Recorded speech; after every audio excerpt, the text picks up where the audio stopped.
Hallo und herzlich willkommen zum Podcast von Krank durch Brustimplantate, wir helfen e.V. Du suchst die Anlaufstelle Deutschlands mit höchster Expertise und internationalem Netzwerk rund um die Erkrankungen von Brustimplantaten? Dann bleib dran. Hello, here is Birgit Schäfers and I want to welcome Dr. Chun from Newport Beach, California today. Hello, Dr. Chun. Hi, how are you? Hi, thank you for spending your time with us today on a Sunday. I'm My honored pleasure. to having you as my guest. Yeah, may I kindly ask you to introduce yourself shortly to our audience? Sure. My name is Jae Chun. I'm a plastic surgeon practicing here in United States. I'm in California. My practice, at least for the last 10 years or so, has been exclusively to breast implant removal surgery. I've been doing this for about 30 years as a practicing plastic surgeon, but last 10 years I've been focused on breast implant illness and explant surgery. So you don't put in implants anymore. No, I haven't done No. so in a long time. Okay. I often share your videos in our German community. Can you tell me how many explants you have done so far, roundabout? So, Well, I don't have the exact number. My guess is about 5,000, but I did present at a national plastic surgery meeting about a month ago. And one of the things that I talked about was my experience between 2019 to 21. So in that 3-year period, I did 1,154 cases of implant removal and capsulectomy. So obviously that was a busy time. So that's why I come up with about 5,000 cases. wow, that's a lot. That's a lot. You show the removed implants in the capsules in film or photo documentations. We know that you always perform complete removal of all capsule parts if it succeeds en bloc. If en bloc does not succeed by total capsulectomy, we start from the definition en bloc is a completely intact capsule. So do you think, Dr. Chun, that all capsule pieces must be removed, and why? So, there's a lot of confusion, and not just, patients, but also amongst doctors, plastic surgeons as well, about the definitions. And that can quickly degenerate any conversation into a lot of people talking what they think is one thing and the other person hearing something completely different. So I think it's really important to define these terms. Otherwise, confusion set in very quickly. So, the word total capsulectomy, as it implies, means taking out the entire capsule. But it doesn't tell you how that entire capsule term en bloc comes in. Bloc implies that there's not any hole, that nothing's going to spill out. Now, there's amongst plastic surgeons a lot of debate about, en bloc is a cancer surgery. Why are you doing cancer surgery? When I started doing this 30 years ago, that term en bloc was already being used. I didn't come up with that term, and that term comes from old surgical description back in the early 1900s, where in performing cancer surgery, they thought by going around the cancer to include some healthy tissues, you prevent spillage of that cancer. So the concept of en bloc is avoiding spillage.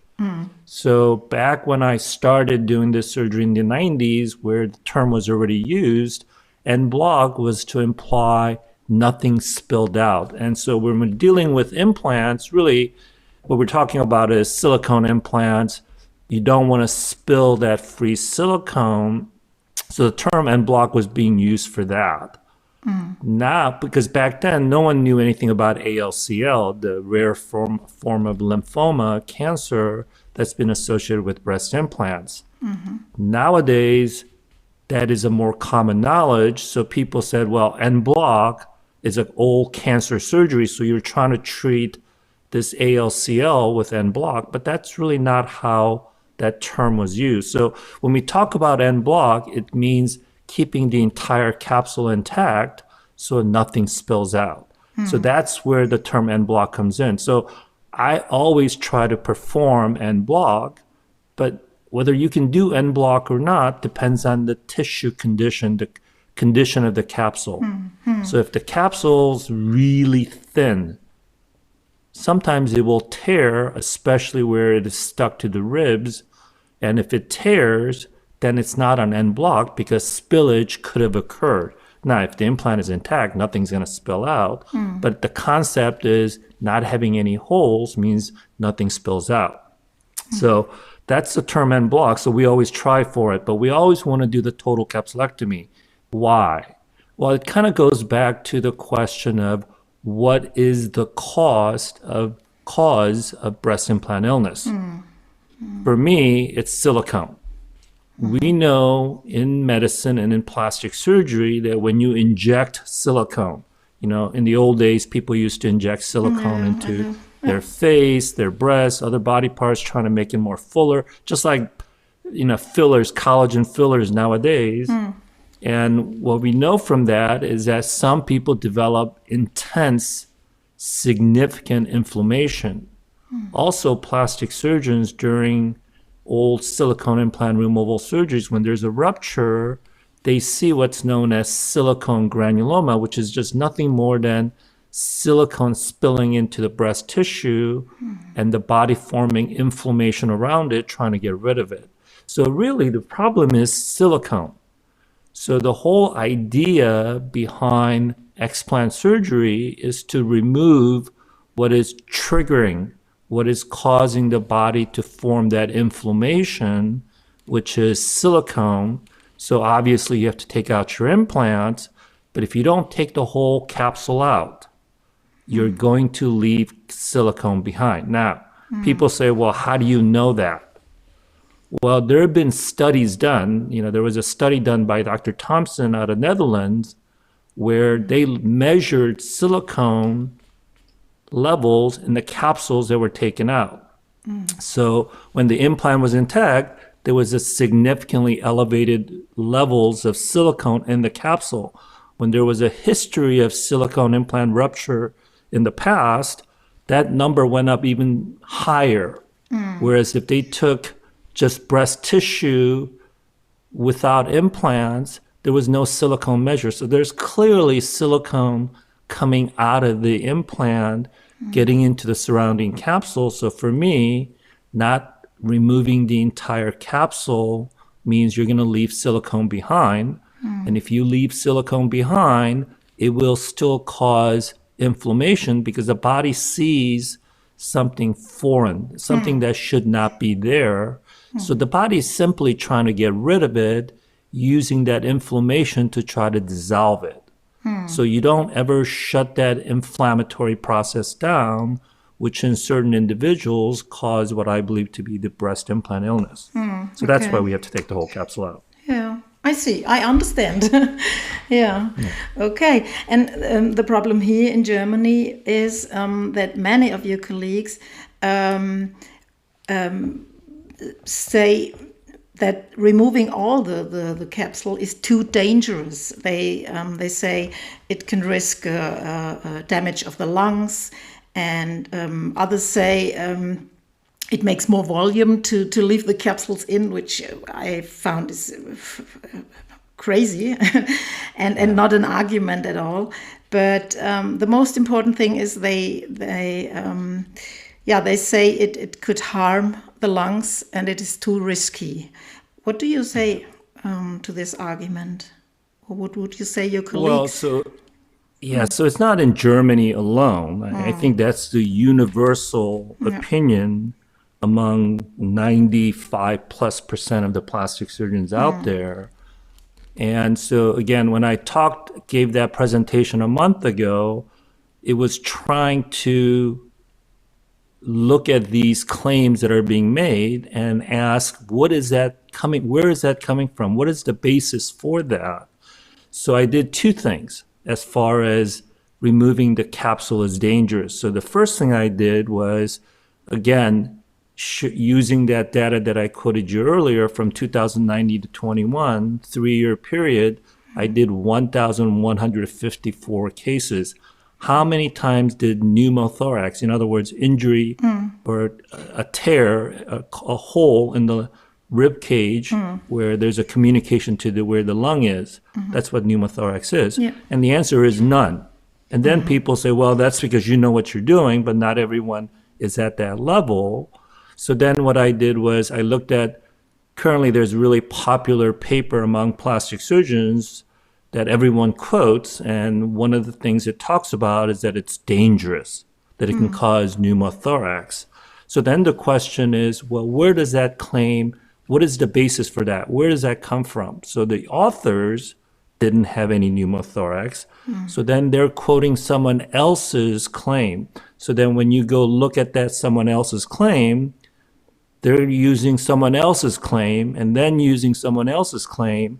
So by the time you actually get to the very source, you realize it's just based on one case of reported pneumothorax. Yeah. So basically everyone's just repeating what the other person's saying because it fits their own narrative without ever actually looking into what does the original claim, where does this come from, and what is the basis for that? And as of now, there is no article out there that says doing this causes higher risk of pneumothorax. So it's something that people have latched onto, that they claim because it justifies their own opinion that this is dangerous.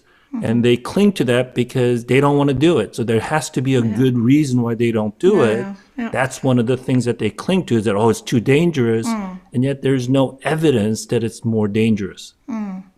Then, as you said, you know, that's the other thing that I talked about, what is this nonsense about how if you leave that capsule behind, it gives you more volume. The reason why it's a nonsense is because on one hand, people say, oh, that capsule is so thin. It's so stuck. You can't take it out because it's so thin. And then they turn around and say, but that really thin capsule is going to give you so much volume that if you leave it behind, it's going to give you a better shape, better size. Well, you can't have it both ways. It can't be too thin to take out. And on the other hand, it gives you a lot of volume where it helps you with your breast shape and size. I understand. Yeah. Can you always remove all capsule parts? Are you always able to do that, whether it's thin or not, and whether it stuck to the ribs? Are you always able to do that? Yes, that's why I always tell patients, I always guarantee total capsulectomy, which means removing the entire capsule. What I can't guarantee is whether it's going to come out en bloc, meaning no spillage, or if any, that whether there's going to be tears or not. And if there's, and that's an issue. And, depending on the patient's condition, as far as, do they have saline implants, silicone implants? Are the silicone implants relatively new where the chance of rupture is low? Or are they old where there's a higher probability of rupture? And that's where, you might have to alter how you approach it, trying to make sure you get it all out. And if it's ruptured, you want to make sure that nothing spills, even if the en bloc can't be done. Yeah.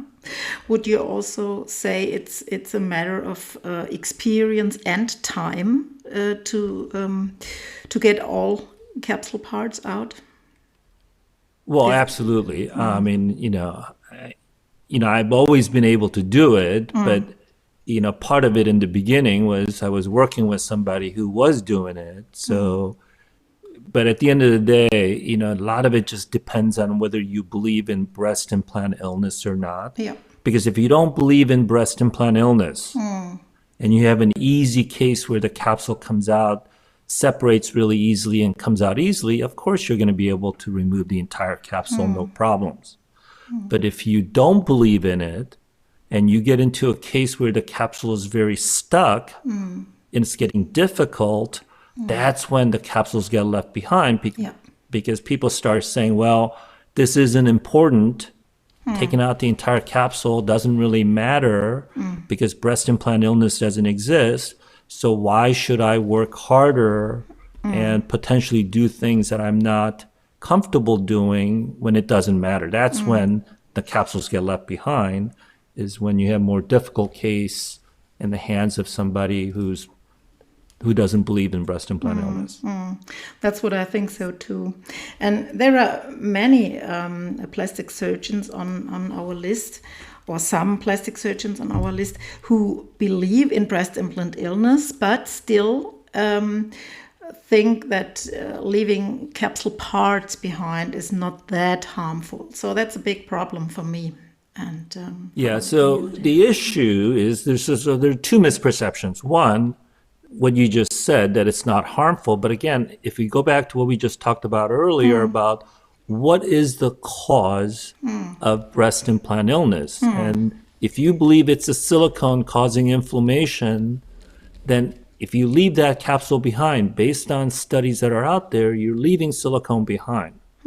So you can't do that and still expect patients to get better, because inflammation will persist because you left foreign body behind. So you have to get it all out. It's just not an option not to do so. And then the other misperception is this, again, it's a case of someone wanting to believe what they want to believe, which is if I leave it behind, it will just disappear. It's a wishful thinking, is what we call it in America, you know. And I have so many cases where I've taken pictures and shown, these old capsules that were not completely removed 10 years ago, 15 years ago. And when you perform another surgery, it's still there. The capsule does not disappear. And I think part of that is because there's that silicone still present. There's still reaction, and that persistence of the reaction doesn't allow that capsule to go away. Okay. Maybe we will find another date where we can talk about how to remove ruptured implants, or to talk about. Well, we can do all that. I mean, if you have time, we can do all that rather than trying to schedule another one. So ultimately, when you have ruptured silicone implants, so how do you know they're ruptured? Well, one, you have ultrasound, MRI, diagnosed rupture, where you already know based on an x-ray that it's ruptured. The other issue is that we know as implants get older, the chance of rupture goes up higher. So when you have 30 plus year old implants that were put in 1990 or earlier, the chance of one side, at least 1 out of 2 being ruptured, is really high. So in those cases, you want to try to get it out without spillage. The ideal way, obviously, is if you can perform an en bloc, then nothing spills out. But sometimes as you do that procedure, you realize that the capsule is very thin, but also it is stuck to the rib cage, where as I'm doing it, I am starting to talk, I'm thinking the chance of causing a tear on that backside where the silicone's going to come out and get all over is high. So if I feel that, then what I do is what I call a controlled capsulotomy. And I have videos on my Facebook and Instagram, Facebook that show how I do that. I know them. By the time you get to the back side, the front side of the implant capsule complex has already been freed up. So the only portion that's still stuck is the back side, which then what that allows you to do is partially pull the implant capsule complex out. It's still stuck on the back side, so you can't remove it, but at least you get the front side out of the body.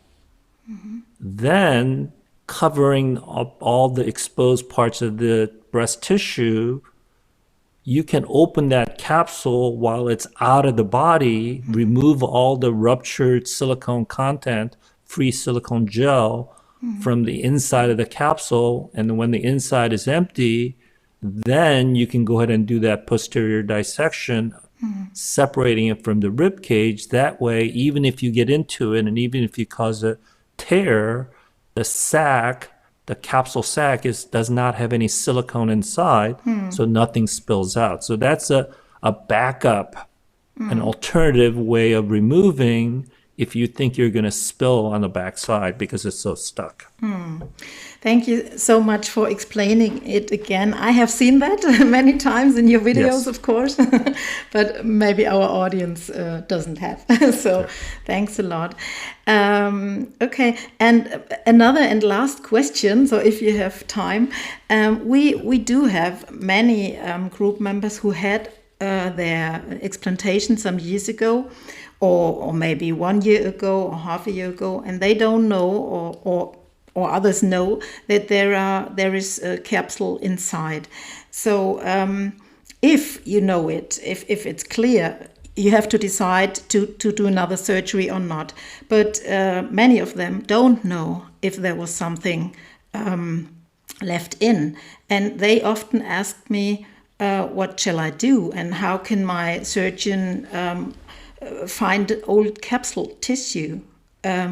So I know that you explain how you can, what is the difference between regular scar tissue and capsules, but how would you explain it to your colleagues, how to remove old capsules? So I think there are several issues raised there. So the first issue is from the patient's perspective. You've already had your implants removed. You're not sure if all of the capsule came out. Now what do you do? Well, I think at that point, the first question is, how are you doing? How do you feel? If you're feeling better, then I'm not sure that you need to do anything more, whether all of the capsule came out or not, because you're feeling better and that was the goal all along. Yeah. And if you're there, then you don't need to do anything more. Now, you have everything removed and you're not feeling better. The question is what to do at that point. Unfortunately, the capsule cannot be seen by ultrasound or MRI. So there's no way to detect whether any capsule is still present inside or not. Yeah. Now, there are some clues. For example, the operative report by the surgeon might say some portion of the capsule was left behind. And so if it says that, then you know there will be residual capsule. If the surgeon is adamant that the entire capsule came out, then you could still have capsule behind, because sometimes I've seen those cases where the surgeon says it all came out, but it did not.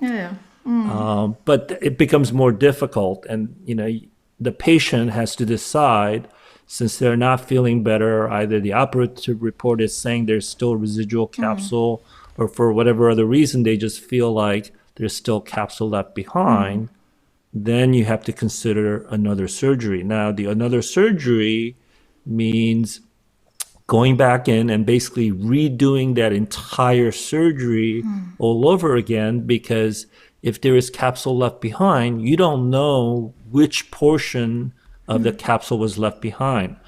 Usually it's the capsule that's difficult to remove. So typically it's the capsule that's stuck to the rib cage. Typically it's the upper part of the breast pocket, because it's furthest away and it's hard to reach. So it's up near the top. So, depending on where the old implants were, if they were under the muscle, then the remaining capsule will be under the muscle. Where it's over the muscle, which is unlikely, but then it would be above the muscle. So that's how you know where to go look. And then when you go in there, what you see is this old scar tissue. Now, if that's all you see is old scar tissue, it is hard to argue that that is a remaining capsule, because you could just have old capsule from having had surgery there. But what is unique about capsule is that it was a cavity where the implant sat inside. So two things are different that allows you to say, okay, that's the remaining capsule and not just scar tissue. One is that there's still a cavity that, when you go through that outer wall of that scar tissue, all of a sudden you're inside a sac or a cavity. Two, the lining of that, the inner lining of that cavity has that smooth, shiny look to it, which is this inner surface of the capsule. So whenever you see any pictures that I post after I take out the implants, the outside is, more rougher looking, more contour, more texture. But when I cut that capsule open and flip it inside out, you always notice the inner surface has that smooth, shiny lining. And so if you see a cavity with that lining, that's a residual capsule. Okay. And can you see that difference during the surgery or just after taking out? If you get into the capsule, then you see it. So the difficulty of going back in is you don't know exactly where that capsule is. You know relatively where it is, but you don't. Whereas when you have the implant still in place, the capsule is just immediately on the outer edge of that implant. So sometimes it's more likely that you're going to get into that cavity, and then you see the cavity and you see the lining, and you say, okay, well, that's the capsule. Now I need to go back out, stay on the outside and cut the hole and remove the entire thing. Okay, I see. Yeah, okay. So thank you very much for all the explanations and for your time. I thank you very much. And at this point, I would say bye-bye to our audience. And I kindly ask you to stay in the line for a minute. Sure. And thank you very much and bye-bye, Dr. Chun. Bye-bye. Wir hoffen, dies war ein weiterer interessanter Podcast für dich. Wenn du weitere Infos oder Unterstützung brauchst, komm einfach auf unsere Website. Die ist unter dem Podcast verlinkt. Unser umfangreiches Wissen und unsere Erfahrungen haben uns zu Expertinnen in diesem Bereich gemacht. Komm vorbei, wir sind für euch da und wir hören uns hoffentlich bald wieder in diesem Kanal.